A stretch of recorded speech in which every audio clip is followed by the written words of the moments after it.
There were 7 mistakes that probably would have taken my father's life had I not been there. Healthcare workers, the physicians, the nurses, most of them are really trying to do a good job, but they're burned out. They've got too many patients. They can't pay attention to the details. And if you just look at the statistics of the number of deaths in the hospital that were mistakes, it's quite high.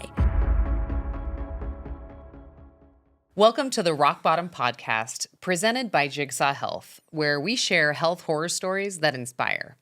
Today's guest is Dr. Donese Worden. While caring for her 92-year-old father during a hospitalization, she saw firsthand how critical patient advocacy can be. Now she challenges others to dare to doubt and shares how to better navigate and advocate for yourself within the medical system. Before we dive in, just a quick note, this podcast is for informational purposes only and is not a substitute for medical advice. So please always consult a healthcare practitioner before making any changes to your health routine. This is the Rock Bottom Podcast. Dr. Donese, welcome to the Rock Bottom Podcast. It's so wonderful to have you here with us today. I'm happy to be here. Love you guys, love what you do. This is an honor to be here. Well, take us back. As you know, the show is called the Rock Bottom Podcast, and we're going to dig into some of those more challenging times, those challenging stories. Why don't you take us back? I've had a lot of things in my life that a lot of people would see as big challenges. And at the time, I dig in. I say, okay, get your spirituality settled, make sure I'm connecting with my belief system, with God. For me, it's God. Connecting there, make sure I'm taking care of myself physically and mentally. And sometimes those are some of the best physical health I've had is during those challenge times. Because it forced you. Because you go, if I'm going to get through this the way I need to, now's the time to dig in to my own health. So, can you give us an idea of what that looks like when it's time to dig in? What are some of the practices? Making sure I don't have that excuse, getting to the gym however many days a week, 4 days a week if I'm wanting to make change. Eating healthy instead of saying, oh, is there a comfort food? I'd like to have a bite of this. I don't go there. I try not to go there in my head. I go, no, now's the time. I need food as my medicine. So I make sure I'm doing all my routines, my supplements, the exercise, the meditation, the stress reduction type techniques, and make sure I'm spending enough time with my friends and family that I love to laugh with. And I think that's a huge key. I can laugh through almost anything. And my husband now really knows how to make me laugh. And it's some of the deeper conversations we have or challenges that are coming our way, we can find humor in it. I'll bet Ashley wishes she had one of those. Yeah. What's it like to have a funny husband? You'll never know. But I think you hit something there. Like that could be the real key to your resilience, being able to laugh your way through anything. Because otherwise it will swallow you whole. That's exactly right. And I work, with patients that, they are stage 4 terminal cancers that are coming to me. And these people, those are real challenges. So the minute you're thinking, oh, this didn't go this way or that, it puts things right into perspective because I started out in pain management and people that are in pain are really suffering. And now, for the last 10 years, it's metabolic oncology. And many that come to me, if I get a stage 1 or 2, that's easy. Stage 3 or 4 metastasis, those are people facing the mortality. And that puts you into a position of what's really important. If this didn't go through or this person changed this or that, it's negligible when I have the opportunity to sit with these patients that are facing death. And now that keeps things in perspective. I want to come back to your oncology practice, but I first want you to tell us about Dare to Doubt. It's interesting. Dare to Doubt is a talk. I was, Les Brown and I are putting together a podcast that we're going to do together, and it's kind of about that. But he was after me for a signature talk, and I have background in media and speaking and these things. And I was like, okay, I think it'll be about this and this. He goes, no, tell me about your mother. And I'm like, he didn't know anything about my mother. And I'm like, Les, that's not my talk. He goes, tell me about your mother. And then that turned into the Dare to Doubt signature talk. And what it is inspiring people if your intuition is telling you something doesn't feel right.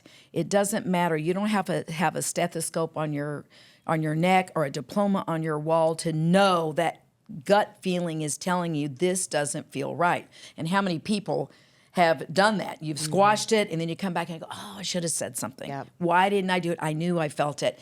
So the talk is about my first semester of medical school, my mother being in the hospital, and to make it into a long story short, we were told she's not going to survive. If she does, she'll be a vegetable. She won't know you, no quality of life. Wow. And let her go. And I remember standing in front of 4 white coats in the hallway. I'm first semester medical student. And I said, I do not have your expertise, but what I do have is I know my mother, and I know her fighting spirit. I know her will. And even though you can't communicate with her, I am. And I'll never forget her squeezing my hand when I said, Mom, give me a sign, some way. She was not able to communicate verbally, but when she squeezed my hand, and I knew she still wanted to. So it was a fight, and it was daring to doubt and saying, I don't have the medical knowledge and experience that you do. However, what I have is knowing my mother. And so I teach patients about that all the time. In fact, this last week, I was in the hospital with my father, a 92-year-old, who golfs 18 holes several times a week. He goes to the gym 4 days a week, lifts, and he's dancing both nights. So they're seeing 92 on this chart. And I'm saying, don't look at that number. Yeah, the Let me tell activity. you his baseline here. There's something. But I had to challenge, and it was quite a big challenge. And I have a little letter that was sent to the hospital. So I do believe that you have to be an advocate for yourself and for your family. You never leave anyone you love in the hospital. I spend the night. I'm there every minute. I was gone for 30 minutes and something happened. Are you serious? 30 minutes, but thank goodness my husband was there, and he called me, and I said, okay, I'm on my way. So you must have an advocate. And even people that don't have a medical background, it's just ask the question, why are you giving that? Who ordered that? I mean, there were 7 mistakes that probably would have taken my father's life had I not been there. And that's typical, honestly. Can we dive more into this specific story? Because I feel like it's just, this is information people really need to know. Yeah. We've been conditioned that we can trust our healthcare system in the past. And I think there are many, many people waking up to the fact that that is simply not true anymore.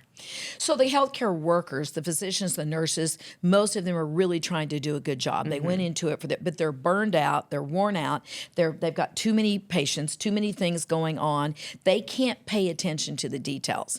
And if you just look at the statistics of the number of deaths in the hospital that were mistakes, it's quite high.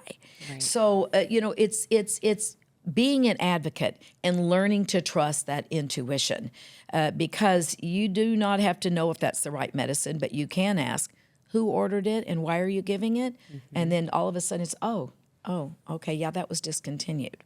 So you ask the question, and even if basically they may catch their own mistake in trying to answer your question, is that what you're saying? That's right. That's right. That happened several times, and I would say, this doesn't, now me having a medical background, I knew certain things were wrong. And I said, I need you, I'm not denying care, because you get in trouble if you deny care. I say, I'm not denying the treatment. I'm asking you to double check with the ordering physician because I don't believe this is correct. Went back and there were several. One was he was in hypotensive. His blood pressure was way too low when they were about to administer 2 new blood pressure meds that had been discontinued. But I'm in the chart. I'm seeing it. I'm reading it. I'm detailing it. And I mean, I'm for a good 7 days on it every minute. I think I'm going to change my emergency contact from Ashley to you. What's your number? I do have. Who says I'm not patients. funny? Okay, he's there funny. you go. Come That was on. pretty funny. I have done that for some of my patients that have been with me for years. And even if they're on distance, the family will call me and I'll say, ask this, do this. Yeah. But I say, listen and just don't be afraid. The problem is, like you said, Ashley, that you're taught to respect, and we should. There's knowledge there. Anyone who got through medical school or nursing school, they have some knowledge there and they have experience. However, a lot of mistakes can happen. And so there's respect, but at the same time, not being afraid to dare to doubt. Dare to doubt means something is telling me this doesn't seem right. Ask the question and don't be afraid to ask the question. And if your physician or who you're working with is dismissing you for that, you need to fire them. And I fired many doctors, right? Fire them and get one who will listen to you and respect where you're coming from and talk to you. And not talk down to you That's or make you feel like you're on eggshells or like you're an idiot for questioning exactly. them.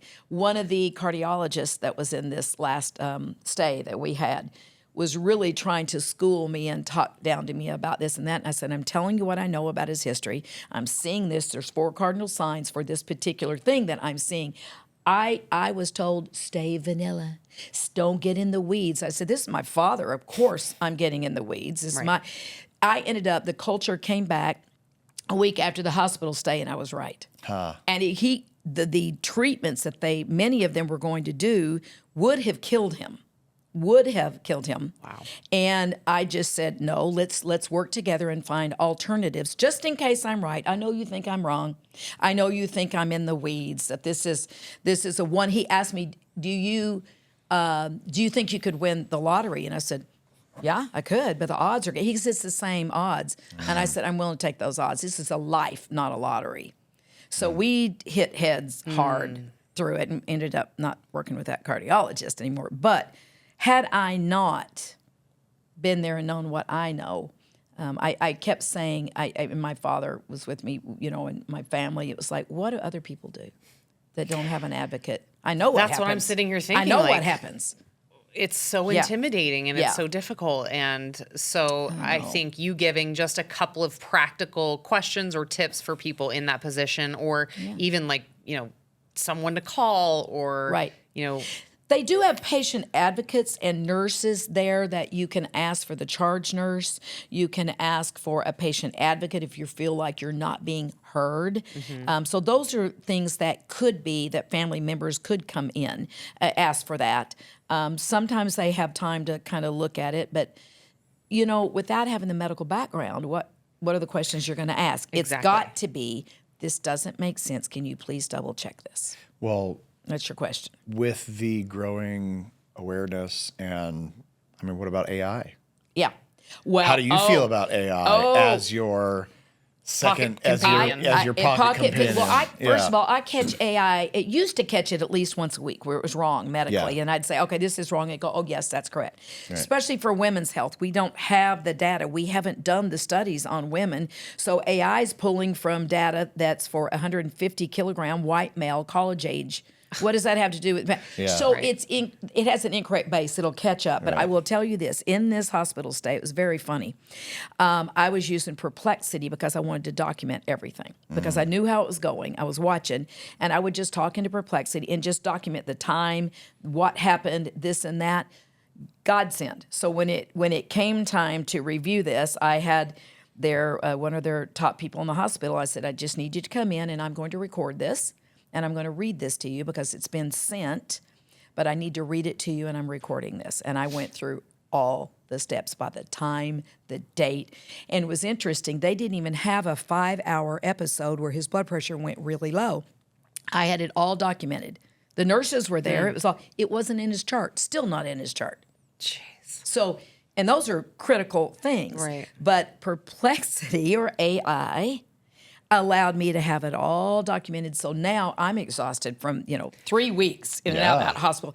So I was allowed, okay, let's make a review. I made sure I reviewed it. It was accurate, and then I was able to send it off. And now I got some attention. How did they feel about you recording and using AI? They didn't know it was AI. I was just reading my letter. So they came in, and of course the head nurse was like, oh, that's unusual. But she ended up being a really great advocate for us, great person. I learned from her. She had a thing about prune juice and something for constipation. It was good.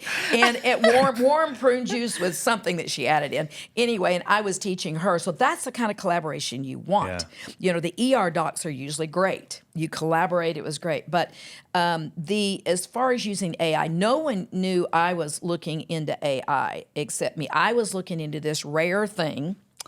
I'll respect my dad's privacy, this rare thing that ended up being true. And I was looking into the endocrinology society, what all their cardinals, so that I could have this conversation with the physician that was poo-pooing it. Of course, he still didn't want to hear it. And I was like, here are the guidelines from the endocrinology society. Would you like to know that? Because I think it might be good for your education. Well, I don't know. Just no, no, no. So, in one doctor, the only other doctor that came in, had an attitude. She had a group around her, and she came in. She was younger, and not listening, was not willing to listen, wouldn't even look at me, just like talking to my dad, who had his hearing aids off, so he wasn't really hearing her that well. And I'm like, you need to, I have power of attorney, of a medical attorney here. Please, work with me. And she said, what are you going to do? Are you going to, she goes, I went to medical school. And I said, and so did I. And I shouldn't have had to say that. What are you going to do to a family member? Right. Yeah. And she said, what are you going to do? Google it? And I said, no, actually, I'm getting into the research. And I said, when's the last time that you researched? Because I'm a clinical researcher, published researcher, British Journal of Medicine. Said, I'm not coming from Google. I'm coming from a research background. So anyway, You put her in her place. and I said, we need someone else. This is not going to work because you're not listening. You're not willing to listen. And so it was kind of interesting. Anyway. Your dad is so lucky to have had you. Yeah, I mean, it's either great in the room. People love us. They go, I want to learn from you. What are you doing with this 92-year-old? He's doing hyperbaric ketogenic diet. And they're like, everybody should be doing that. They're either on that side, right? Or they're on the other side that, we don't want to listen. And I don't have time for those who aren't going to listen. No, time to find someone who will. Yeah, that's right. Do you have any steps or tips and tricks that you give to people to learn how to listen to their intuition? Because I'm worried. I think that society tells us, no, just trust the experts. Don't trust your gut. And then you don't end up you lose that muscle memory of how to listen to your gut. I think it's there all the time, probably several times during your day when you start really listening. You ask yourself, how do I feel about this decision? Or someone asked me, or just in that moment of, I wonder how I should respond or what I should do. In that moment, you take deep breaths, you check in with yourself and go, does this feel okay or not? And if it doesn't, then you ask for time. You say, I need a little moment to think about this. And then whatever your process is, it could be prayer, meditation, breath work, whatever gets you into that state of, it's all okay. Give me clarity. I will be clear. I'll do the best I can. It might not even be the right. You might be wrong. You might have ended up making the wrong decision, but you made it in a state where you felt like you at least checked in. Because how many times can you think back that you're like, oh, I knew that. Countless. Right. Constant, especially when, I got to just say this. Sorry, Patrick, but women have a larger and more active intuitive center in our brain. It's more locked in us. It just is. It's just a physical thing. I believe it. So, but men have it too. They have it too. So we've got to learn to trust ourselves. But there's literally a saying, women's intuition. Yeah, that's There right. is no saying men's intuition. That's true. Well, you do have you it. are You do. funny. Yeah. That's what I've been trying to tell you for all these years. She just doesn't listen to my jokes. I don't. Sorry, are we still? We're still on a podcast. Still recording. Okay. Well, we are different. There's a whole thing that we could do on men and female brains and how they're different. It's quite humorous, but it's also quite telling. And how we communicate or don't communicate, male to female, that whole thing is it's got its own legs. And it's very interesting. We'll do a podcast on that. part You guys two. would love it. You would love that. I would love that. Yeah. I have a question on the trusting your intuition and different tools you could use. I have used this before in the past, and I felt like, and I just forgot about it until now. I don't know why I don't think about it more often, but like when you're faced with a decision to make, like do basically a journal entry of like what happened today when you chose one thing. That's right. And do a journal entry of what happened today when you chose the other thing, and just write it out as if it happened. That's and right. then how does your body feel with each different scenario? That's right. It's perfect. There's a coin toss one too. It's like, okay, heads means I'm going to do this, tails meaning I do. And so you flip it, and when you see it, how did you feel? Was it a relief? Was it good? Or it was like, right. you listened to that. How did you feel when that coin told you which one you should be doing? That's a good one. I haven't heard That's about that a quick one. one, right? I used Barry to use told that me one. I about haven't done that one in a while. Yeah. But I like that one. Yeah. Because you're listening to your gut reaction. That's right. How did you feel when that decision is the way it needed to I go? need to start carrying change again. Who does that anymore? actually- I know. You can flip a Bitcoin. There you go. A Bitcoin? Yeah. You can, right? Pretty sure. don't know. Let's talk about your oncology practice and how you basically, I assume, work with patients to potentially even like what is their intuition saying about treatment routes and stuff like that. Yeah. Does that dare to doubt come into play in your Always oncology practice? with every decision, you got to respect the patient. My goal is to make sure that they're educated and they know all their options: conventional care, conventional oncology, metabolic oncology, supplements. What are we looking at? And you've got to stay within that belief system. But as long as I know they're really educated and understand what their choices are, then I say, all right, and they always say, what would you choose? And I said, no. This is about what are you choosing? Because if you believe in what you're choosing, you're going to activate this whole pharmacy inside your body. It's real. Your own hormones, your neurotransmitters. Your body is able to heal better if you've made a choice that you believe in, not just somebody told me to go do this, or I paid $40,000 to go through a program and hope something's going to work, or I'm going to take 1 million supplements and throw spaghetti on the wall and hope something's going to stick. I want to know that they really understand all their options. And metabolic oncology is it's a way of looking at cancer very differently. In conventional care, the treatments, the research, it's all based on genetics, and 10% or less of cancers are genetic. They're a mitochondrial disease. It's inside the cell, that little mitochondria. It's not just the powerhouse, it's the motherboard for all the systems in the body. So we know through the Warburg effect, when you get a PET scan and it lights up from the sugar that they put in the dye, it lights up in the body. That's where the possible cancers are. That's called the Warburg effect. We know that cancer feeds on sugar. It's one of its main fuels. And so we're looking at, it's a mitochondrial issue. So our therapies are based on supporting the mitochondria, the healthy mitochondria, and damaging as much as we can the cancer mitochondria. Now we're getting to stem cells, the cancer stem cells, whereas conventional care, for the most part, is not getting to stem cells. That's why it usually comes back. They say, yay, we got to it, no evidence of disease.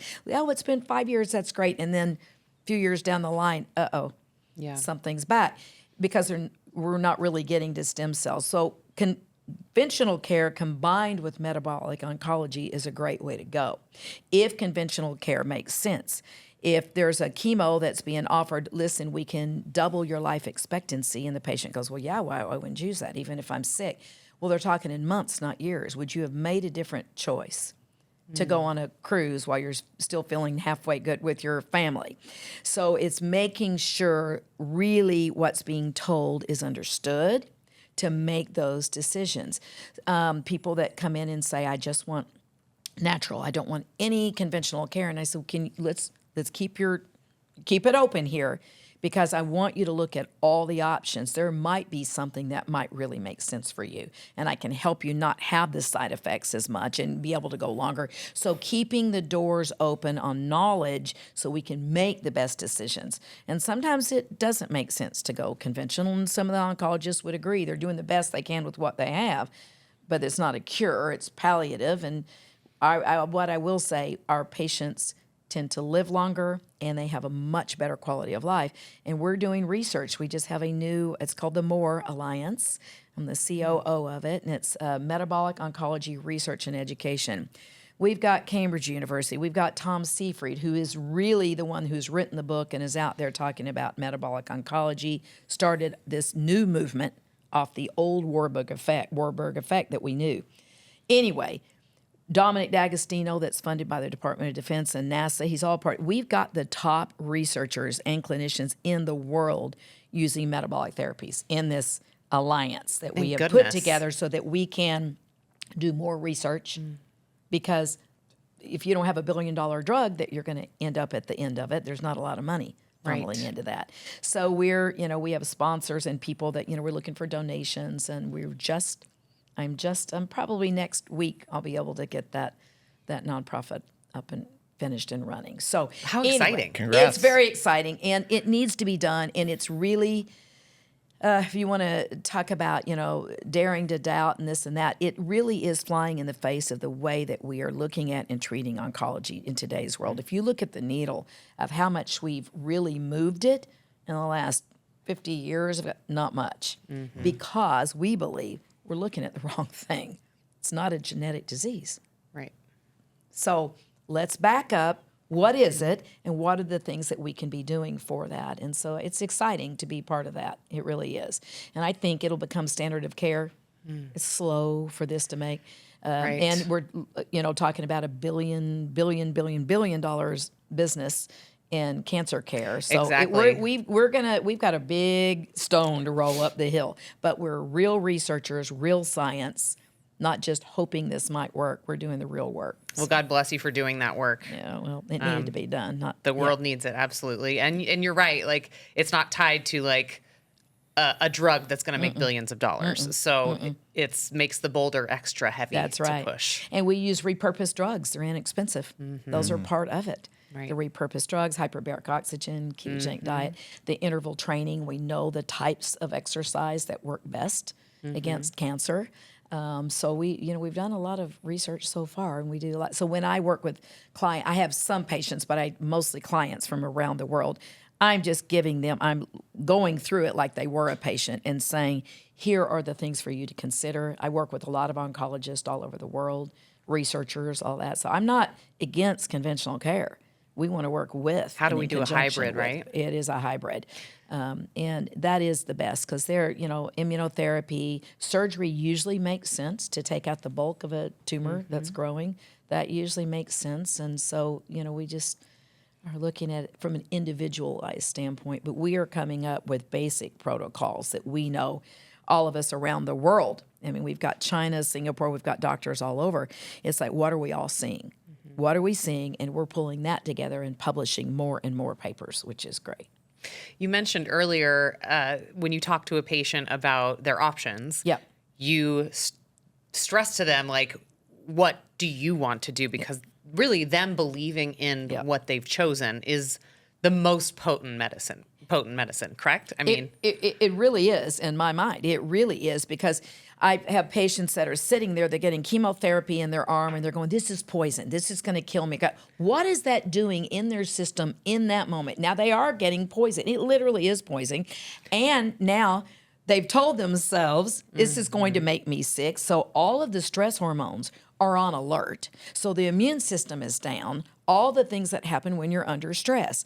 Now you've got double damage. Yeah. I say if you're choosing that chemo, you need, and we have a meditation that we're working on about that this is here to heal me. This is, my body is strong enough to withstand and, the whole thing. Yeah. But you've got to believe, and that's who I see not just survive, but thrive because they've chosen. And even if they end up succumbing. Maybe it was stage 4 when it was found. Those are tough. Or glioblastomas, the brain tumors that we work with. We're getting miraculous benefit, but we're not curing those patients. Sure. Right? But when they have been part of the process, they have a better quality of life. And when it's their time, they've had time and they've been able to come to this peaceful part of that, this is my time. And it's a beautiful process to watch because, we talk about a car could come through this door right now. We never know when our last breath is. And my patients that survive and do really well, and even those that don't, they go, cancer was the best thing that ever happened to them because it woke them up to what was important. They were being mom or they were being CEO or they were doing this or doing that and playing the role of this person, right? But when you have this death facing you, who am I? Yeah. What's really important to me? And it changes them, changes their family, and for the better. And they're actually grateful. And it's hard to hear at the Isn't that beginning. amazing? But they're grateful because they say, it woke me up. And it doesn't matter if I die. They're not afraid to die, and they're not afraid of the cancer. That's who does really well. People that aren't living in fear of it. That's right. So in your professional opinion, would you say that the body follows the mind? I think it's both ways too. If you're not taking care of the body, it's affecting your mind and the decisions that you're doing. True. You have to work on all of it. Yeah. Mind, body, spirit, the whole thing that we all talk about, mind, body, spirit. Well, it is. We are spiritual beings. We are relationship beings. I have a 7 pillars of health that I take them through. All of these are very important. We need to make sure we're working on all of them. So Gosh, everything it's so follows refreshing. everything. They're not getting that at standard, hospitals, and it's just not happening. You know, It's starting to happen. It is. We went to the ER 3 days ago, and it was we had an amazing ER doc, and he goes, "Oh," he could tell by my questions. He said, "What kind of doctor are you?" And I told him, and he said, "If I was going to go back, I would do integrative medicine all day long." And he said at the same point, going, "Okay, we were seeing ketones in the urine." I said, "Well, ketogenic diet for the patient." And he goes, "As we should all be on that." And I'm like, "Yes, yes." So stack rank for me. I think I've heard you talk about mindset, diet, exercise, and then really kind of treatments, which could be chemo, could be metabolic oncology, metabolic treatments. Yep. Stack rank sort of the importance of those 4 things when you're battling cancer. I think spirituality is number one, Okay. first of all. Spirituality Number one, first. They've got to be able to tap into their belief system to get Is that that stress level mindset to done. you, or is it Well, different it than affects. mindset? Well, it affects it. If you are connecting to the beyond, unknown, you're always going to offend somebody with Source. something. Source, God, Universe. nature, Buddha. When you are in that state where nothing matters and you know it's all going to be okay. Yeah. When you do that, that affects the body, the mind, all of it is completely affected. So I think that's the most important and the least amount that we talk about, especially in medicine. I've had for almost 30 years on my intake from day one, do you have a spiritual practice? And I said, I'm not asking about religion. I don't want to know that. I do. I want to know what their belief system is. But do you have a connection to something greater than yourself? Because that is going to bring comfort. That's going to get your mind under control, crazy brain. It's going to allow your sleep to be better. You're going to make better choices with your diet and your exercise. Everything is downstream from there if you have a way to get there. And if they don't, after I spend time with them, I know kind of who or what kind of practice might be good for them to start looking Just a into. place to start. Right. Yes. If they're a mind, if I've got a physicist sitting in front of me, I'm not going to start with the woo stuff, right?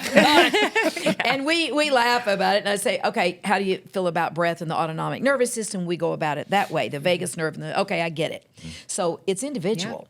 Sure. And some of them are coming to me. They're very much in the woo. They're talking to angels or doing all their things. I'm there with them. Okay, what does your group of angels? What are they telling you now? Because they have a strong belief system in that. I'm not going to take anybody's belief system away or try to change it. Just like politics, you're not going to change anybody. Don't go there. Exactly. So step 1, spirituality. Yeah. Step 2, between diet, exercise, and treatments. Well, I think sleep should be way up there, right? Okay, we're going sleep as Without number 2. sleep, so yeah. Then you start talking about diet.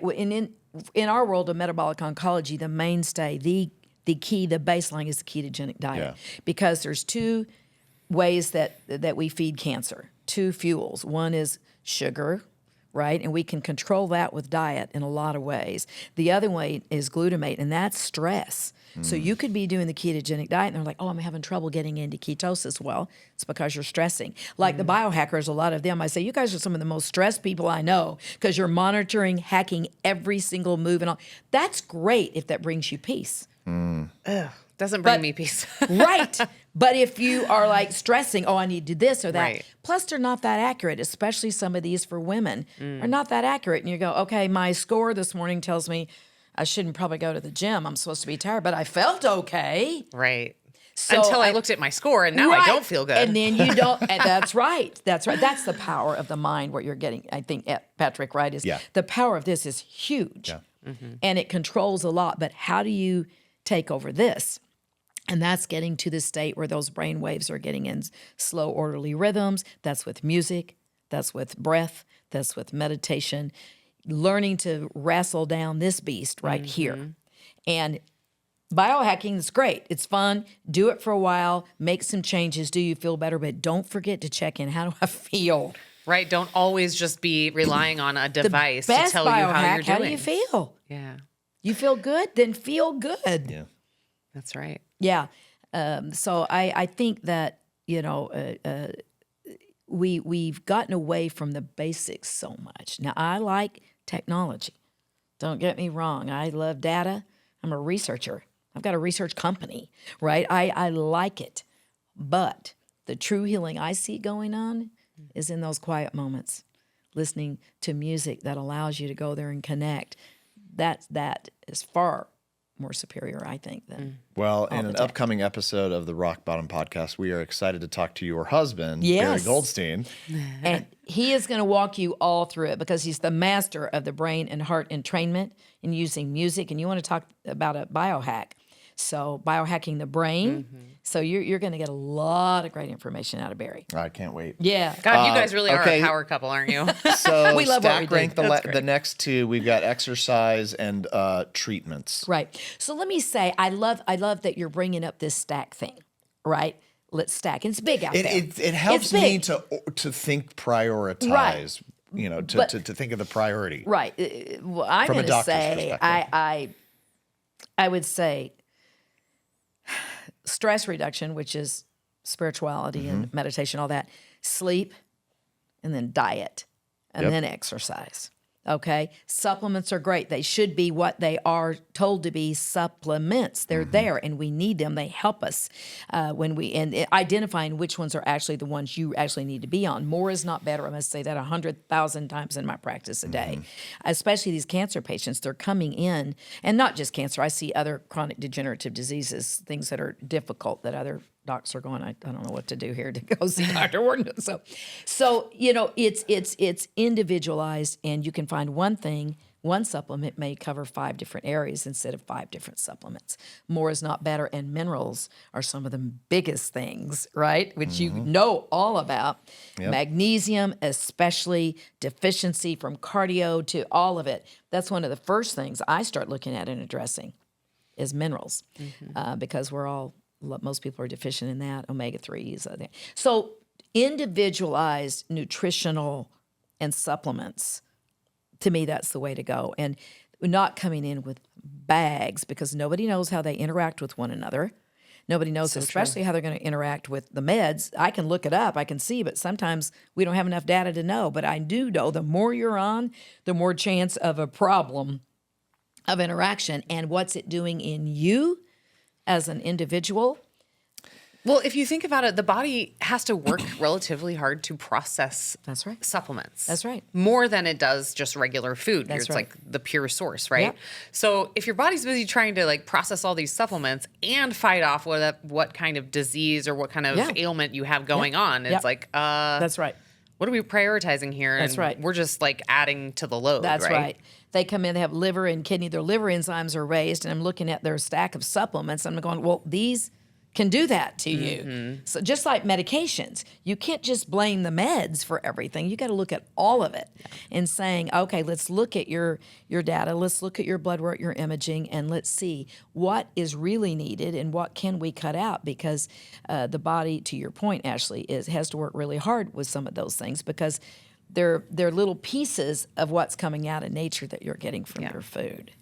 Well, as the CEO of a supplement company, I do not like all this bagging that you're doing on supplements here. I just have to say that. But she did say she loves magnesium. No. I do say That was a setup for the next part of what I'm going to say. Okay. Is I 100% agree with you. And I think you're very right to point out that the word supplement is in the name of the category. Yeah. It's not the primary thing. And I think that, correct me if I'm wrong, but I think that patients coming in with bags of supplements are giving those supplements too much power. That's right. And that's why I asked you to stack rank what you feel like as a clinician is the most important thing. Yeah. And it's not a surprise to me at all that supplements are on the bottom of the list. And I agree with you, actually. And I'm glad to hear. I tell you 2 things on the supplement side. I mean, I'm big. I've been in the industry a long time. I was part of the team that brought pea protein to market. It didn't exist. It's because I saw the healthy greens drinks were spiking everybody's blood sugar levels. I did a study on it, and we went to Expo West. I did a big thing, and everybody was upset that I was saying, you're making people worse. But we put in pea protein and fiber to slow down the greens. And so first on the shelf with resveratrol, I'm a fan. This is part of what I do and like. Yeah. I'm also a very big warning to everyone about the quality on the supplements. We've got some bad players in the industry, quite a few. If not, I'm going to just say it, the majority. Think so? Your company's good. If you're not doing C of A's, if you're not sharing, I have a plethora of things that I make my companies go through, Yeah. and I don't care what the brand name is. Yep. Show me that in batch, that capsule, because I know, I've been in the industry, I know how bad it is. So I say first do no harm, only take quality supplements or don't take them. Yep. Yeah. You don't know what you're getting. Even if it's a good brand, you're getting it from a big box somewhere. You don't know where it was stored, the heat, all that. Well, you have All to of that. measure batch Yeah, per batch. per you have lot. to That's test right. each lot That's right. individually. That's right. And we That's do right. that and have been doing it for I know you have. decades. That's why I'm on And- your podcast. Yeah, thank you. Because But I I only agree associate with with you, those yeah. that are doing Right, it right. right. So it's, but many are not. Right. And there's a lot of great marketers out there that literally, like, yeah. I fall for this. Well, I almost fall for this all the time. I open stop her. Instagram and I'm like, I really want to buy this supplement. Yeah, I think I yeah. need it. And then I'm like, What is in your cart? I Yeah, know yeah. I didn't Get that out press. of there. Look, that's It's private. only in the Carts are cart. private. It's just in the cart. I didn't buy it. Oh, yeah, ladies can relate. You know here. what? There was a product the other day. I'd have forgotten what it was, and it had. So Paul Nassif was on Botched. He's one of the plastic surgeons was on that thing, and he's a colleague and friend, and we do some things together. So I saw this thing with him and Terry, the two guys that were on the docs that were on Botched, on there selling this thing, and it was like too good to be true. And I texted him and I said, "Seriously? Give me, how could you not tell me about this? What's good?" He goes, "It's not us." It was, he said, they AI? can't keep them shut down. Yep. So they're using their name, their likeness, their voice, the AI, to Yep. your point of AI, it was like, I said, what are you going to do? He said, we can't even find out who it is to shut it down. Yep. That is a big problem Isn't right that now. scary? Our friend Thomas DeLauer is going Yeah. through the same thing. Yeah. We can't stop him. Can't stop them. And he can't- said, it's it's not whack-a-mole, us. yeah. And I said, because I'm like, Unbelievable. how did you not tell me about Yeah. this longevity, actual Seriously, I thought longevity we were that might friends. actually work? Yeah. Yeah. So, yeah, it's a big, and consumers are Discernment. lost. It is. Yeah. I've got my whole tagline. I've got a monthly thing they do and all this is the truth in medicine. It's like, what do we know and what do we not know? Yeah. The point is people are confused. They don't know who to trust. There's Yeah. a lot of misinformation out there. People when we at go back. home, do not trust the robots. We are not robots. We are real humans. 6 fingers on my hand. Right.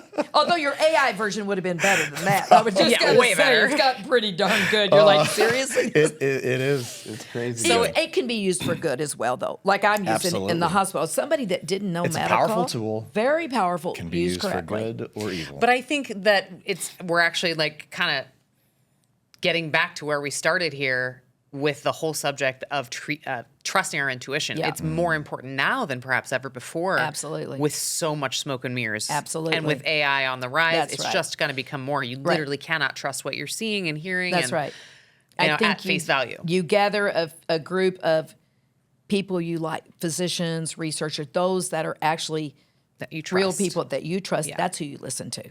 What you're hearing out there in marketing land and IG and everywhere else, you have no idea. And I'm looking at these influencers going, when did you go to medical school? What are you, 12? And you're giving, everybody looks young to That's me now. true.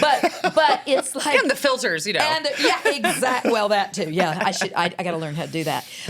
But it's just aggravating because there's real science and really good people. But the problem is a lot of the real science and researchers are boring, and they're talking at levels people don't get. So the translators, I'm considered a translator. People that can translate down to a level that people can understand what you're saying. This is how you think through it. These are the questions that you would ask.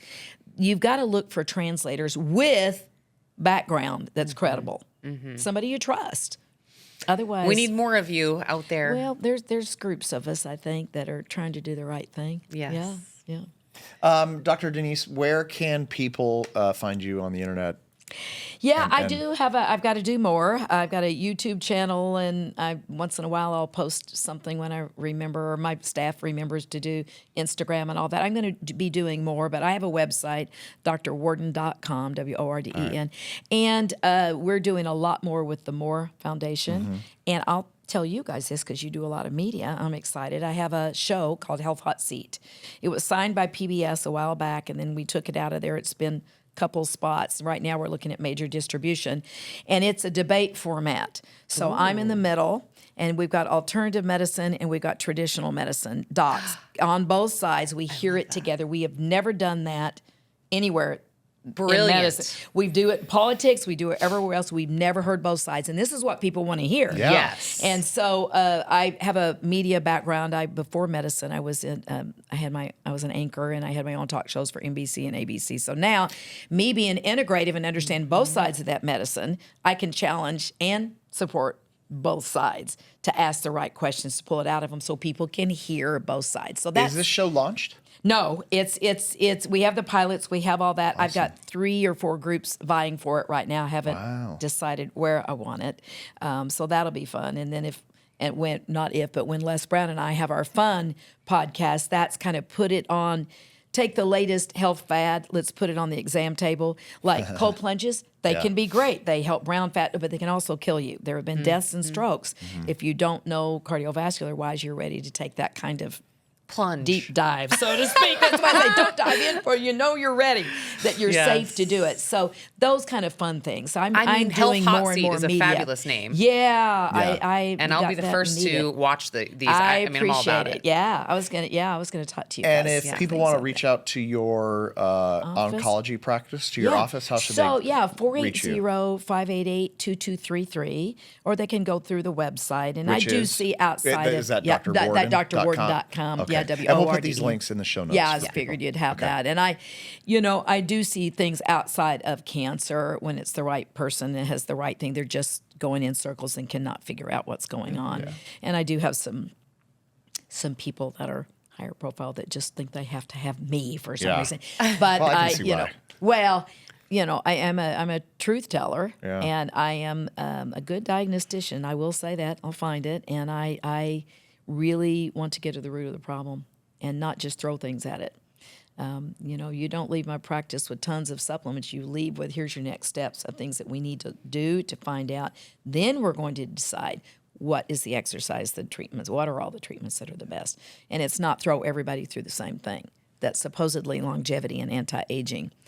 That's a whole nother topic that we could get into. Peptides. I was at a Mexico clinic. I was down there with a UCLA researcher.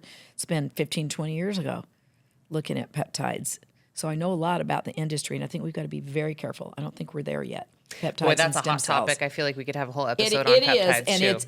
it's there's a lot. I think it's a wave of the future. I think it's got great potential, but right now, we're in the oncology, in the cancer world. We're a little hesitant on some of those, what they're going to do with cancer cells. So I think we need to be careful. Well, that's a good cliffhanger for the next part 2.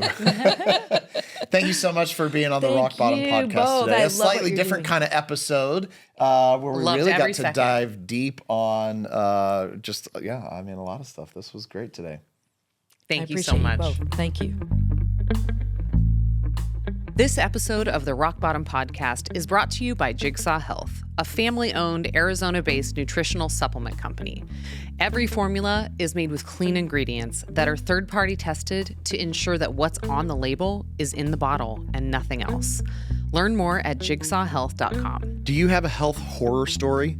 We're always looking for stories that will inspire others, so please use the link in the description to apply to be on our show. Finally, if this episode resonated with you, then please like and subscribe. It really helps others to find our show, and we want to help spread the word. New episodes drop every other Wednesday, so thank you so much for tuning in, and we'll see you on the next show.